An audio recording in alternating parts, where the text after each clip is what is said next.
This is the Outliers Edge podcast, where we champion the leaders who are shaping the next era of humanity by taking them to the edge of their comfort zone so that they can lead us to the edge of what's next.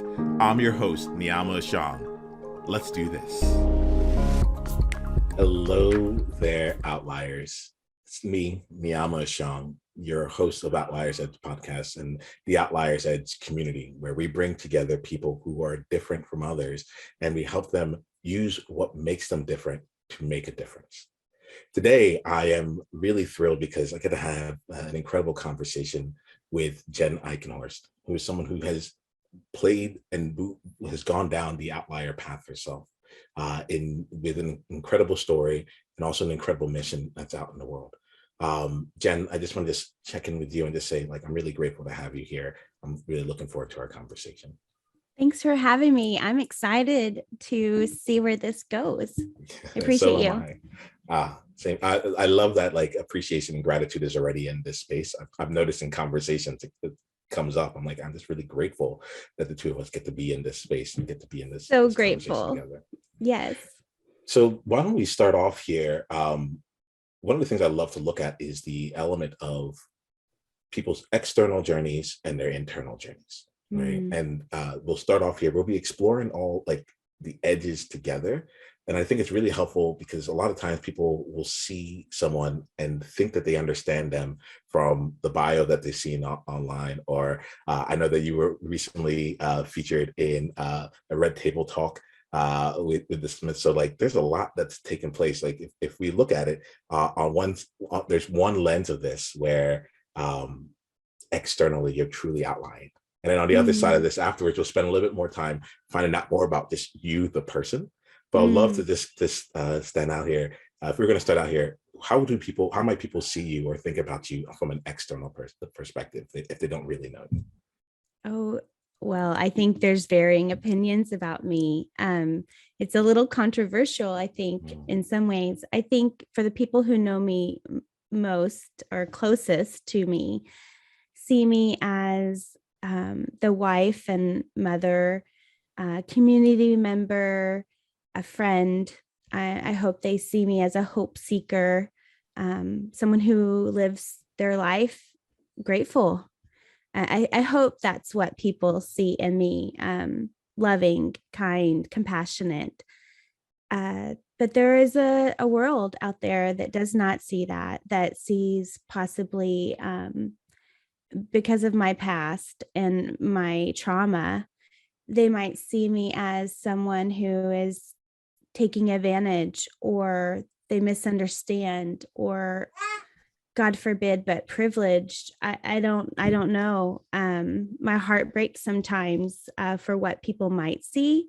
And that is the negative voice that I have to overcome each day, each choice to overcome that and see me how God sees me, which is enough, called, equipped, loved, forgiven,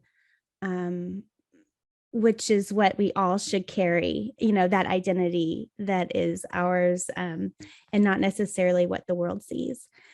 So that's the external, I think. So I choose, if I get to choose, I hope that you see me as someone who as an overcomer. And that's how I'm trying to live my life, is not as a victim, but as someone who can serve and take my purpose, and take purpose from the pain that I've had in my life. Jen, I will let you know just so that the air is clear here. The overcomer, I'm that's a word that has actually been playing in the back of my mind here, leading into this conversation. So I know hope is important to you. I know that that word in itself is not just a throwaway word for you. And I think just in this conversation, we can just know that our space, that I'm really curious about how you overcame. I'm really curious about what you're choosing to do now, with that which you've overcome and what's coming up next. So yeah, let's be in this space here together with that, and let's just know that that's also the space that we're in. But yeah, I like that. So Jen, let's start off here, or let's continue on here from like the standpoint of, you talk about being an overcomer. Why don't you tell us here, and just so we're on the same page, to the extent that that feels right for you in this moment here, what's the thing that you feel, well, let me say this here. I know that you have a podcast called Accidental Hope. You've been, for the last 5 years, you've been really out making it, like living out a bit of overcoming. I wanted to see, to the extent that you feel right about it in this moment, can you take us to, can you share a little bit about your story, and where the story of overcoming really began for you? Yeah. And what's funny is I think it was always in me. I've had struggles, I come from a lower middle class family. I'm one of the first people in my family to graduate from college and master's degree. So I think there was always this struggle of wanting to help people. Didn't know how that was going to happen.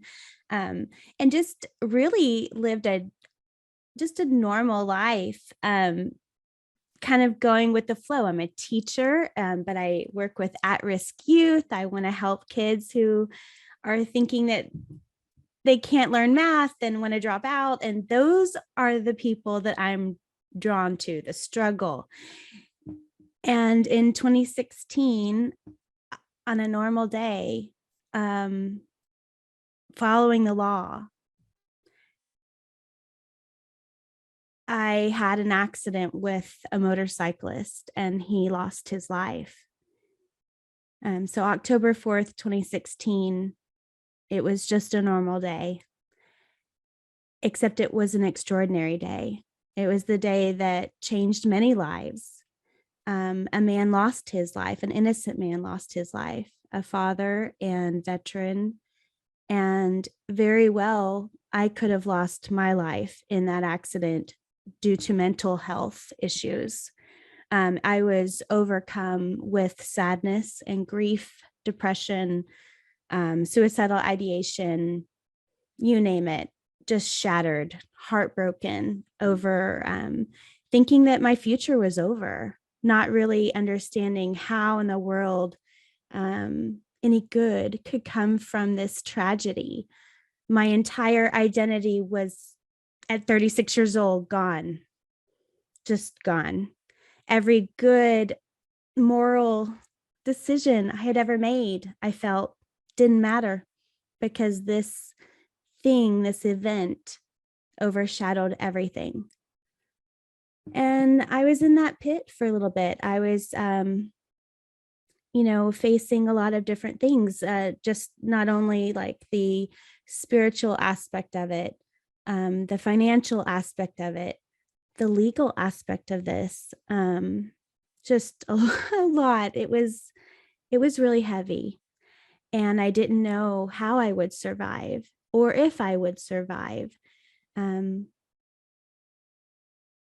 But those moments, those places where you're in the pit can become your greatest passion. And I did overcome. And it's kind of a long story, but it centers with my faith. It centers with wrestling with my faith and really digging deep of who I was at the core. What did I believe about myself at the center of myself? And, thankfully feeling that light eventually come back. And I couldn't change my circumstance.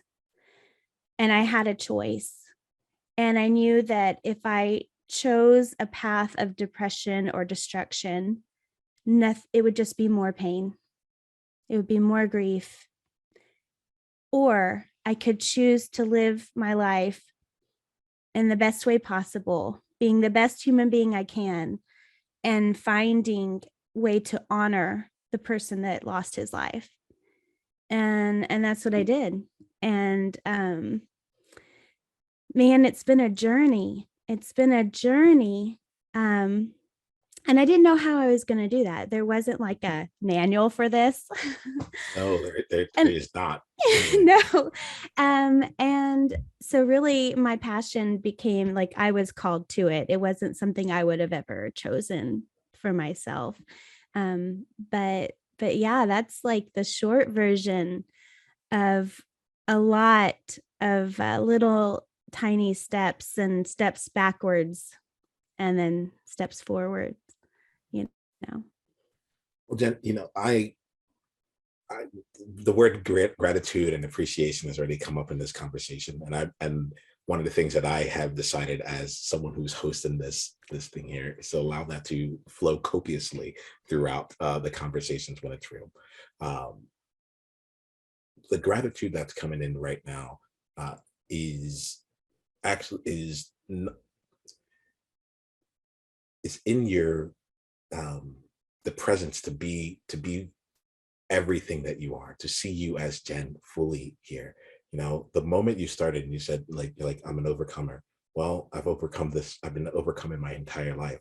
I'm a teacher, and I realized as you were saying here, and this is, I give myself this room in our conversation to make sure that we're talking about what really, really matters between us here. I realized that, like, it would have been really easy in this conversation to go down the path of like focusing on that one day and then trying to pull out everything else from there. But at the same time, I realized it's like that's not what we're about here. Mm. I know that you have a powerful story. I know that you've done tremendous things with it, and it's been your passion, and you've done a lot to help others find a little bit more of that manual, to help Mm. others like go out and Yeah. like not be alone if they find themselves in a place that's around a tragedy similar to you.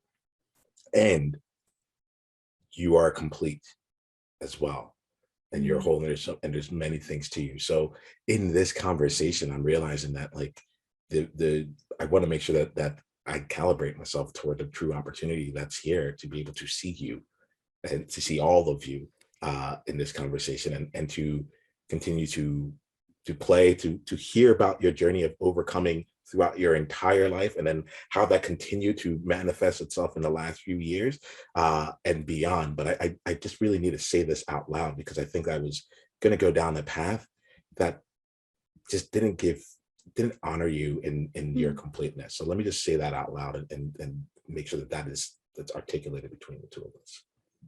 Well, thank you. Yeah, I mean, I think that is something that we can easily fall into a trap of putting ourselves in a box, right?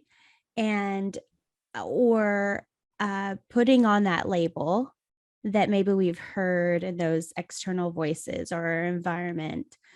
And if I were to entertain those, the label on me would be outcast. The label on me would be, um, I'm going to say this, there's no tactful way, killer, an accidental killer. And that breaks every part of my soul into thousands of pieces.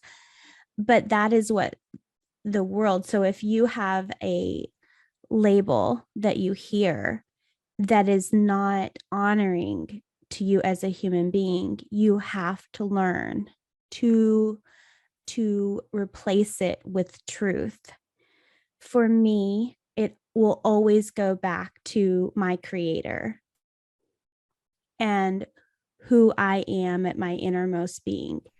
Everything else, that voice that compares, that voice that um, accuses, that voice that contradicts health and well-being is not of God, is not, therefore it doesn't need to be in my mind or in my presence, and I have to replace it.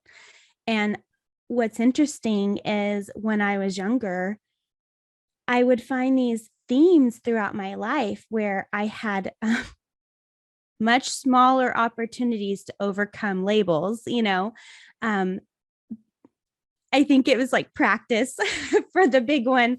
And I'm only 40. So, I mean, I have not finished my life, and I'm praying that this was the hardest thing I'll ever have to go through, but maybe that's not true, and I think everything that happens in our lives is, happens for a reason, and we can either let it destroy us or let it propel us. And I know that not everybody listening can possibly relate to my personal experience, but I hope that they can dig deep and know the truth that they are loved and that they are absolutely worthy of joy and abundance of life.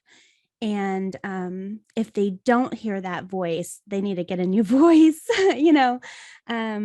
but that's just that's really kind of what started the podcast. It was just looking for, how can I make a difference? What is the need?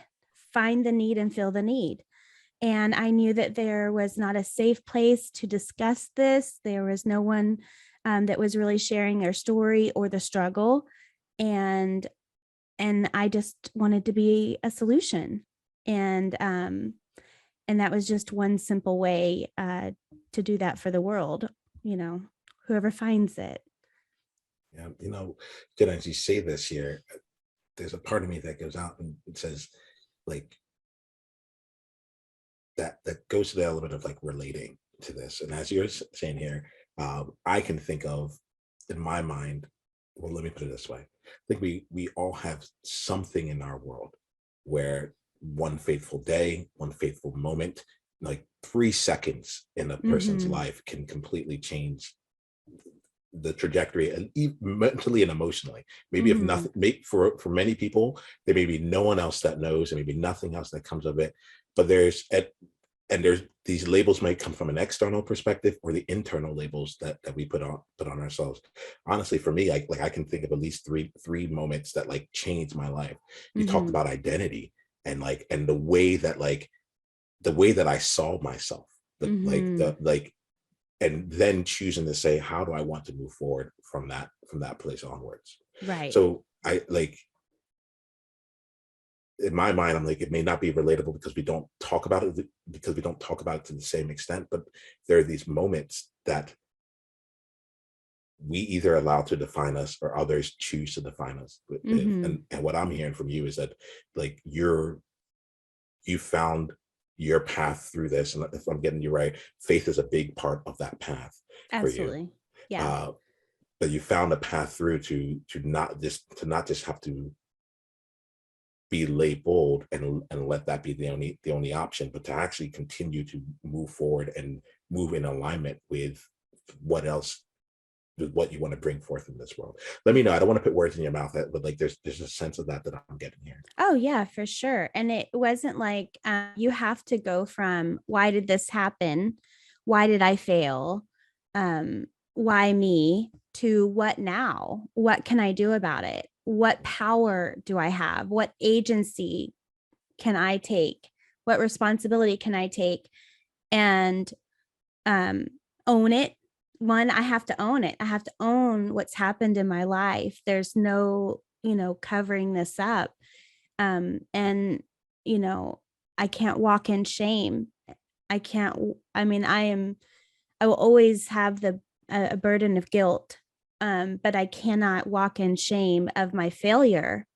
I have to then choose to walk in being the best version of myself to the world. And by doing that, I honor, my family. I honor my husband. I honor my children. I honor my parents. I honor, ancestry. I honor the man who lost his life by doing that too. So, that was a real big one for me. Instead of why me, changing it to what now? What can I do? What is something that I can do that's within my power to make a difference? And that's kind of how I make every decision at this point. That's that's the thing that really caught me about you, where it's in the element of honoring the past and also still look into the future. as well as you said a word that is just really special for me and Outliers Edge overall, which is ownership, right? To own it, and to be in a place of own it. I want to ask a little bit here, to the extent that you can bring it out in this moment here. Tell me a little bit about like ownership and the path of that for you, because I think it's one thing to say. I tend to be in a space where I'm like, we need to help you be more of yourself, like, and one of the things that I find that's really difficult about that is that, we tend to not know it ourselves, and then B, we're not really often given the tools to do it. We're just asked to be at the end result, own it, Yeah. as if it's just a thing you can just wake up one day and just have done. So I'm just kind of curious for you, like, if you can share just a bit of the journey to whatever extent feels right here, just Yeah. something around that path of ownership for you. Well, I would say mine was pretty much rock bottom. I thought I pretty much understood myself at the accident happened when I was 36 years old, and I felt pretty comfortable, graduated, like I said, had a family. And I lost all the, in a moment, all the external things. Like, was I still a teacher? If you label yourself and you get wrapped up your identity in external things, we are learning, like, especially with this pandemic, and, life can change very quickly. It's so precious and it can just change. So, yes, I am a teacher and a mother and a wife, but all of those things can change in a moment. And if you strip me down of everything that those things that I can't control, in a moment, my marriage could end, right? I mean, I pray not, but it could, or, something could happen to my children, or I could lose my job. But internally, who I am as a person, those things that are eternal, that I was created to be, cannot change. They cannot change. They can grow, and I can choose to bury them and not use the talents and gifts given to me, instilled in me, that are for my future. I could choose to not use them, but I can't take them away if they're mine. And so when I was rock bottom, I really struggled with it was just me and my voices, me and my headspace, me and my grit, or just wrestling it out. I mean, it was weeping and screaming and crying and seeking and asking questions. Who was I? And I had to discover myself. What are those talents? What are those things that I truly love to do that bring me joy? I had to rediscover those. I had to know, if everything else were to fall apart, who am I? And the only thing left for me was this faith that I have, and this innermost being of knowing that I am loved. And that was what was the hope, that I could still be used. I mean, there were these miracles and answers to prayer that were happening in the chaos, right? And realized that I could still be used by God when I was still broken and trying to figure things out. And I think at the end of the day, that was, so worth it. I mean, I would never want to choose that day, but knowing who I am now and coming out of that struggle of saying, I know who I am, I know who God is, and I know that what was said to me in the weeping and the laying on the floor, a mess, I know that that was real and nobody can take that from me.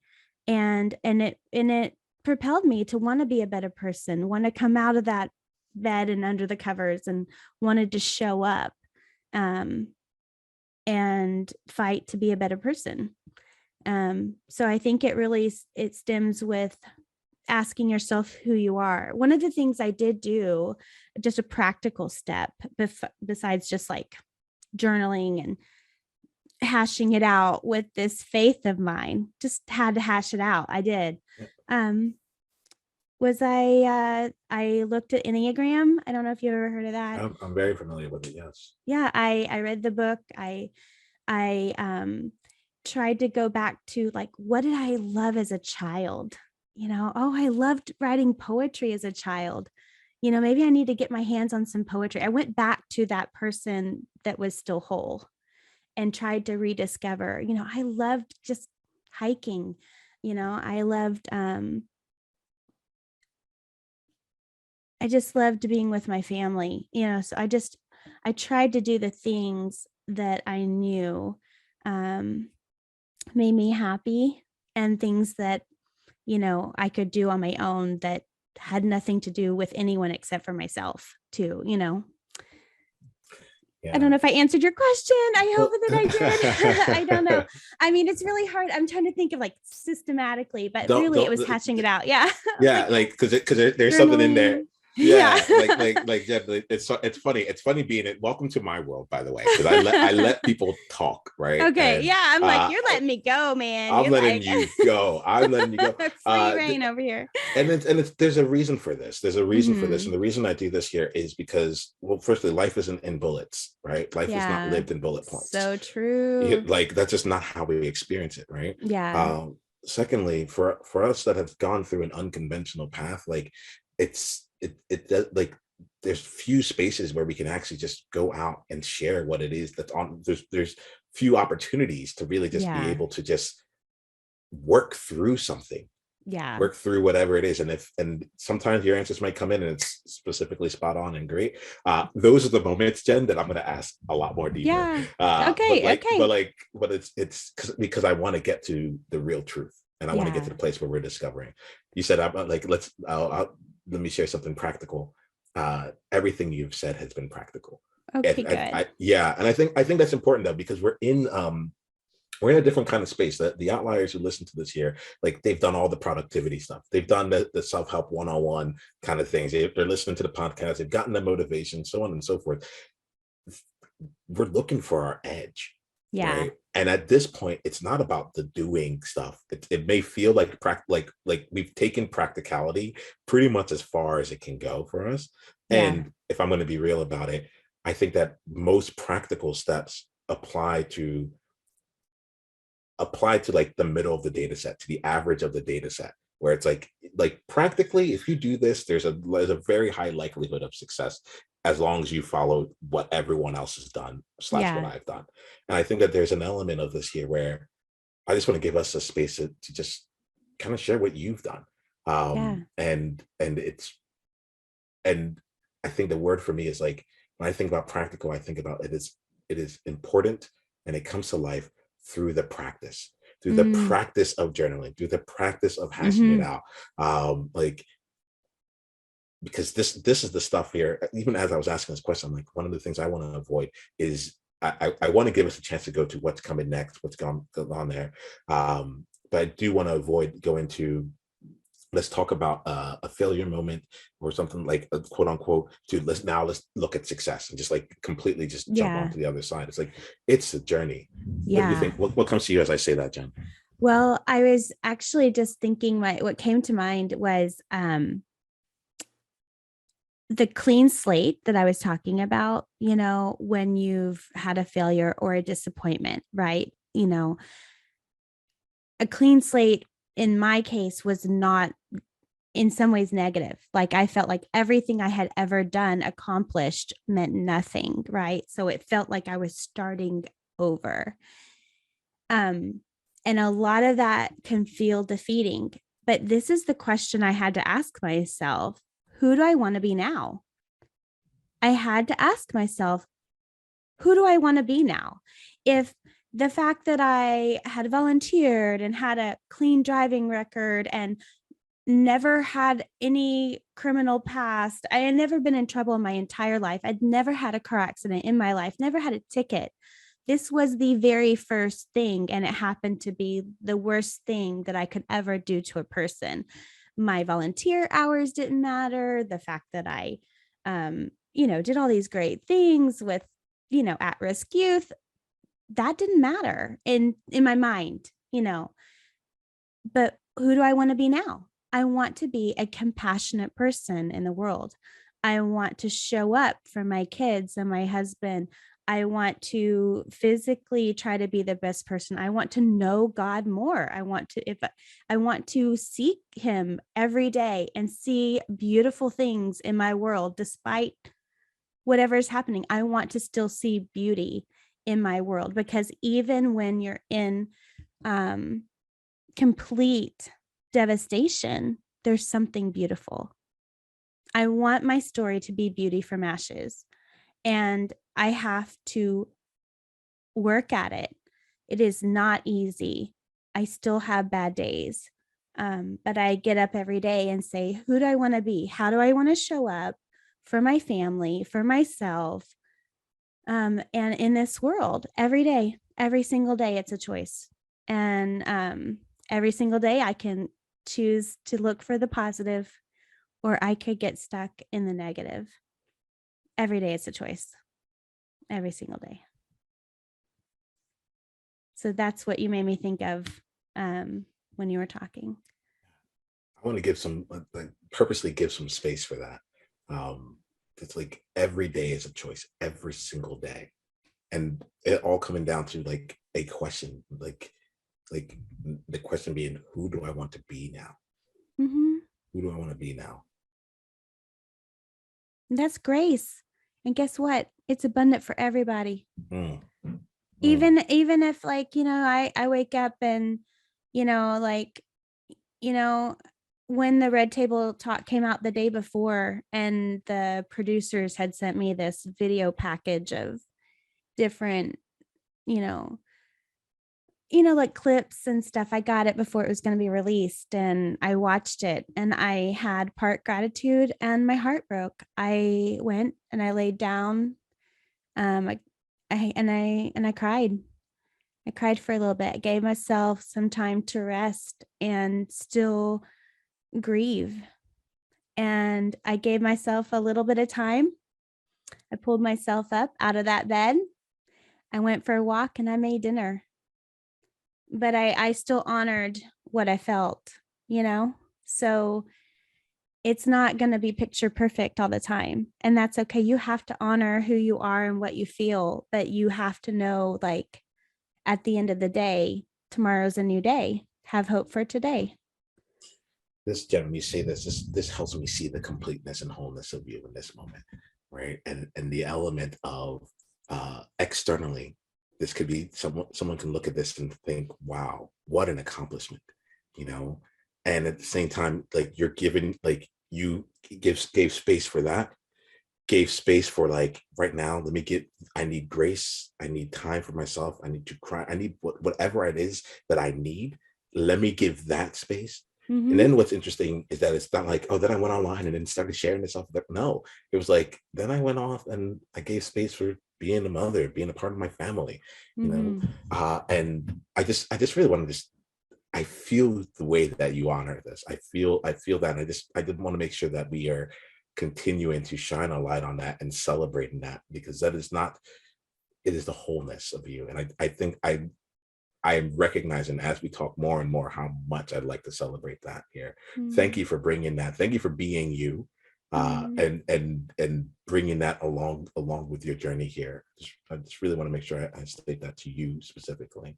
Thank you. Yeah. I don't want to put on a mask. I mean, there are hard days. I mean, there are, and we're all going to have them. I mean, we live in a broken world where, like, you have one idea and then, whoa, what just happened? Life just sent us a curveball, or just the heaviness sometimes that is around us. We have to be able to be present in it, but not absorb it to where it, makes us, I don't know. We just can't absorb it. We have to, I don't know, what's the word? Like, I honored just that I'm a human being and normal, and there's hard days. Like, just get through the day. Sometimes there's going to be days where it's like, I need hope for today, and it's okay. Gosh, can we just give ourselves permission? It's going to be okay. It's going to be okay. Yeah. It's going to be okay. Even like the worst of whatever happens, it's still going to be okay. It will be okay. It will. I will. So, yeah, that was my last week. Let's let that like just sink in. Like, it will be okay. It will. It will be okay. And if you're like, if someone needs to hear this today, yes, we will it will be okay. Like, it will be okay. Yes. Let's allow that to just come into this space as well. Yeah. And 3 months from now, I may need to hear my own words. Yeah. Don't worry. I got your back on that, Jen. I got you back on I'll that. go back and listen, and I'll hear myself saying, like, Jen, it's going to be okay. It's going to be okay. Yes. Yeah. Well, let's look at this here, Jen. I appreciate just going into the story and being in the space of you. All right. One of my pure goals is just I just want to see the person that's in front of me, and not any of the externalities, but who is here. Right. Yeah. So we've gotten a bit of a sense as to like your journey up into this point here, and what I love to do with anyone that comes and talks to me is to give some space and look at what's coming up next. Like, we're Outliers Edge. I typically look at two edges. What's the edge that is like your advantage? What gives you an edge? And then another edge, which is like, what's the edge of your comfort? What's the edge of your possibility? Like, where are we going now? Yeah, I can see your face right now. And as this goes on, I'm like, oh man, I really love people's journeys, but that moment right there is like, this is what it's about. So let me ask you this here. I'd love to just like, if there's anything that you want to share with anyone that wants to see, I'd love to just like kind of have that be put out into on like right now. But I'd also love to just give you about like 10 minutes or so of just like support toward whatever you're doing. I'm a coach. I bring out different things. I'm willing to go and help you see things from different perspectives. Are you open to that in this conversation? Yeah, absolutely. I am. I came to you with a total open heart and open for whatever you want to speak, whatever life you want to speak into me. I'm willing to listen. Yeah, I don't know. That's the thing. I am just so open. I know that I'm a teacher at heart. I know that I want to help people. Other than the podcast, I'm writing a book.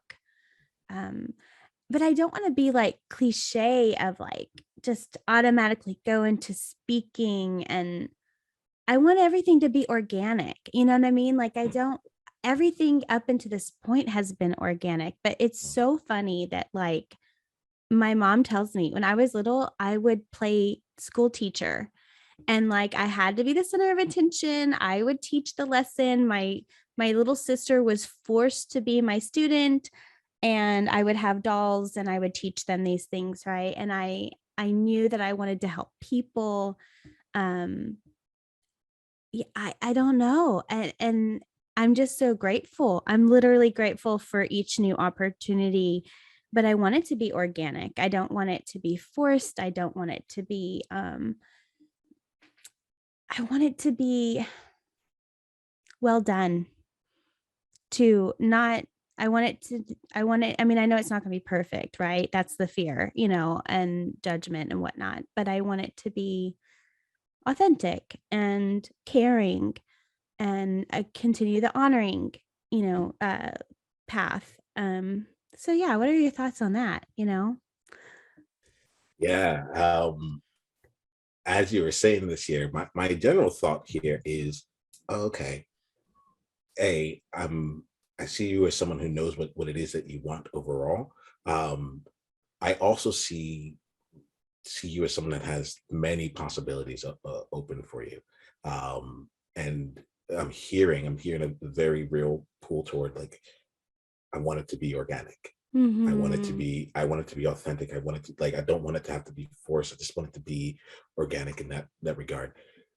We also started out this conversation here saying that like, the red table talk was not something that you had seen coming, No. Yeah. And in my wildest dreams, I would have never thought that, but it did, right? It did, and it has, right? It's here already. So can I tell you something? Please. The Lord told me it's going to be one of their most watched episodes, and it is already like blasting numbers out of the water. I mean, and not because of me, because of the message of hope and the realness of the show. and the message that people need hope. They need hope. I mean, there's so many people who are angry, are stuck, and living in shame. And that guilt weighs them to where they can't be free to be who they are or who they've been called to be. And man, I hope that that's what they take away, that if I know I can walk in freedom of forgiveness, that anyone listening can put down their shame and guilt too and walk in freedom. So anyway. So I'm following and I'm feeling you right here. As you're saying this, the thing that comes to mind, that the things that come to my place is like, it's really honestly right now it's about capacity and energy. It's not like, because let me ask you, so far, what has helped you to remain organic? What has helped you to be organic? And you might look at it from like just internally, I know here goes the path I've taken, or you might look at some of the things that you've done that have not felt as organic to you, whatever your definition of that is. I'll be curious about like, what's the distinction between what makes something organic or what leads you down that path? I think being felt led with my heart is organic.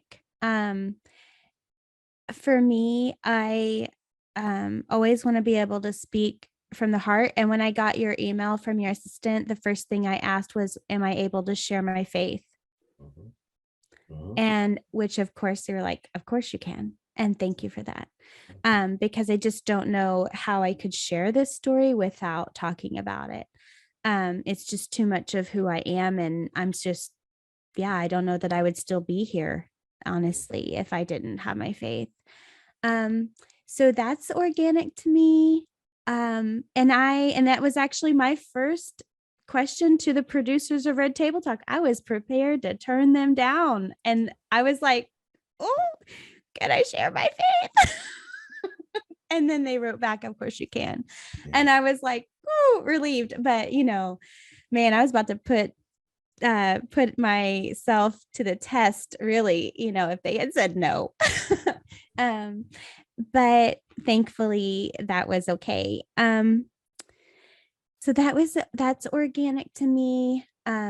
What comes naturally, I don't want anything forced. So I feel like doors open for a reason and doors close for a reason. And there's things that I could force things. And when I force them, like I go seeking it out, kind of like, I was in sales for a little MLM as a side hustle way before this, like just a mama trying to make a little extra money. And I would force things, like exhaust myself, like knocking on doors. And I don't know that that was really best place to put my energy. And because this is my passion, I don't ever want to lose my passion. It needs to serve people. It needs to serve the Lord, for me to say yes. It needs to be honoring to the one that lost his life. Those are the things that I would say mean organic to me. Yeah. And let me just ask this question here.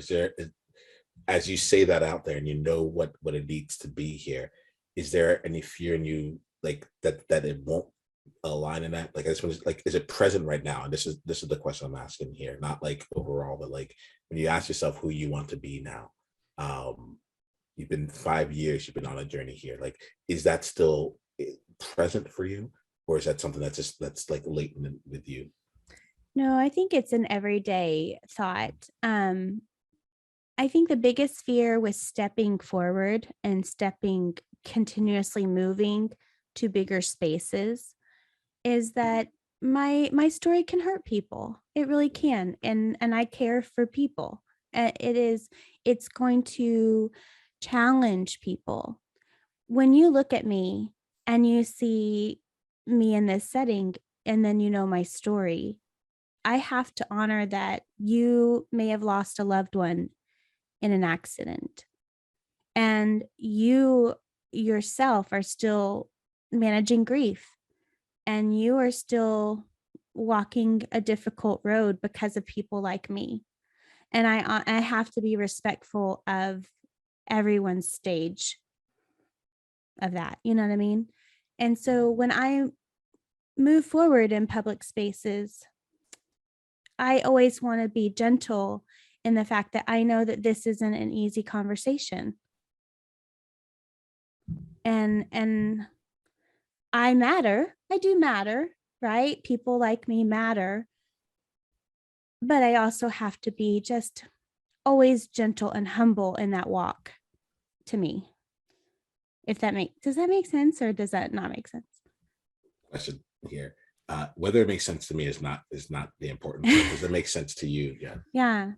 And it's I mean, important honestly, to me for sure. Yeah. Yeah. I'm asking these questions here. The reason I'm asking this here is like, it feels to me that with some people, I might go and say, what's the biggest dream that you have and what feels impossible for you? And like, and I feel like that energy is not the energy that like you're actually carrying around with you. What I feel is like, it's like, you know, that like you have a passion, you know that what you're standing for, you know that like you're walking in your faith, you're walking in integrity, you're walking in ownership, you're walking or like keeping it organic. And my general, there's a reason why I'm asking these things here, so that you know along the way, so that you can continue to go with that level of fortitude to say, I might be tested, but I think I'm gonna have to walk away from this here. You know, there's a part of me that like that celebrates it. That like I was so part of the reason I was really excited for our conversation was that I got the email in that said, you know, can we talk about faith on this podcast? You know, can I talk about my faith on this podcast? And my assistant sent it to me, and I was like, I was like, yes, absolutely. Like we have to be there because we need the fullness of you. So it's from that perspective here that if there was anything I can do in the last 10 minutes here was just to like just make sure that we call out like just honor and celebrate like the integrity that you have with it as it is. Knowing that it feels to me that you're willing to put things on the line, or to walk away from things that fall out of integrity. And I feel like as you're stepping into bigger and bigger stages, the thing about like, is it okay if I bring my faith in? It almost feels like, how do I say it? Again with the ownership versus the permission, I feel like it's like I'm bringing my faith into this conversation. You know, I look forward to seeing what comes up as that continues. That's what a good mindset. No, that's a great mindset. I need to be like, hey, thank you for inviting me. I'm going to be bringing my faith with me. Like it just comes with me. And that's a good thought shift for me. That was good. You have ownership with you, and you bring wholeness with you. And you know, for me, that's something that I see, and I get to interact with a lot of people. They don't always bring that, you know, and just as you're living this out in the world, like I feel like that completeness is with you. So please keep owning it. And as you go from stage to stage, bring it with you. And I think that like 100%. 100%. Yes. All right, Jennifer. So we're at the end of today's conversation here. Is there anything that you'd like to say just to make sure that people have an opportunity to follow, continue down the story, continue down the path with you? I would love to, hear from anyone. I am one of the few resources in the entire world that speak to accidental death. If you know someone who has been hurt in an accident, you're welcome to reach me at accidentalhope.com. You can check out the podcast. But really, I just love hearing the stories from all over the world. I'm so grateful for the connection, right? The podcasting world isn't just learning each other's stories, just like you and I, and having this conversation. So I'm grateful for that. And that's where you can reach me. And that's all. Well, I'm having a good time with that. Thank you so much, Jen. Outliers, I strongly recommend that you check out Accidental Hope. I'm looking forward to continuing to be a part of your journey here, Jen. Thank you again for your time. Thank you again for sharing your story. Thank you for playing with us out on the edge. Thank you so much. Ready to play at your edge? Come join us inside of the Outliers Edge multiverse, where you have the opportunity to come for 14 days and play in the sandbox of your unique leadership style and take everything about you to its next edge. Go to outliersedge.com/OE guest pass in order to receive your 2-week gift.